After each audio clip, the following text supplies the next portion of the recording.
Pipila ka mga residente sa barangay Punta Engaño, Lapu-Lapu City nga ginahong apektado sa shipbreaking sa MV Diamond Highway vessel. Subling mireklamo human matod pa nagpadayon gihapon ang pagpisa-pisa sa nasing barko bisan kon may cease and desist order na nga giluwatan ang lokal nga kagamhanan. Tiluan Merondina sa report.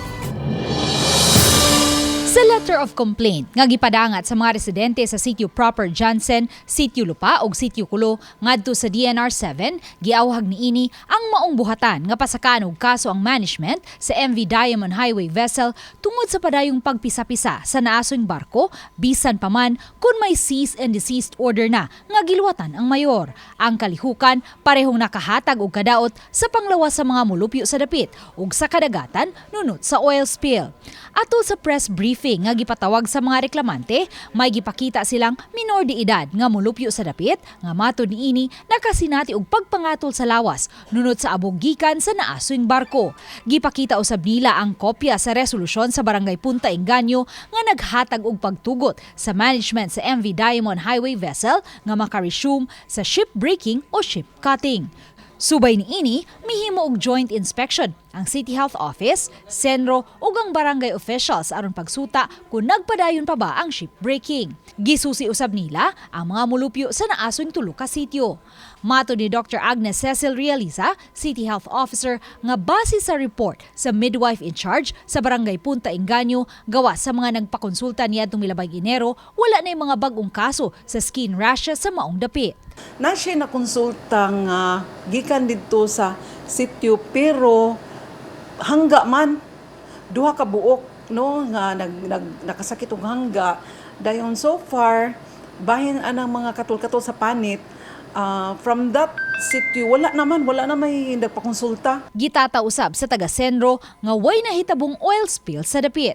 Base po sa initial nga kuhan kay dili raman contaminated kay naman kami na interview nga mga mananagat so far okay raman may problema.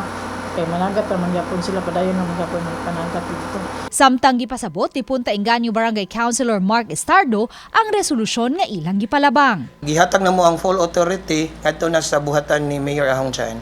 Walay katungod ang barangay, dili po na power sa barangay ang pagpahunong or ang paghatag og permiso nila nga makasugod na sa ilang trabaho kay ang makadesisyon na only the city government which is the power of the mayor. Kisusi sa mga sakop sa media ang gireklamong dapit. Ang kaniadtong 13 ka andanang barko, karon anaa na lang sa 2 ka andana. Apan wa kami naabtang nag-ship cutting ug nahipos na usab ang mga napundong ash coal. So wala na po may makita nga mga dust gikan sa mga nasunog nga mga sakyanan.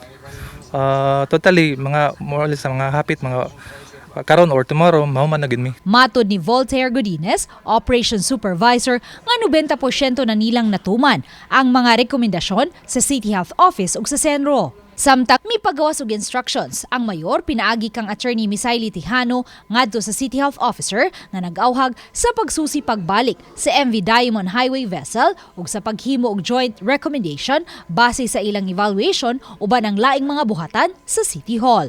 Uban ni Marlon Melgazo ug Rod Prado, Luan Merondina.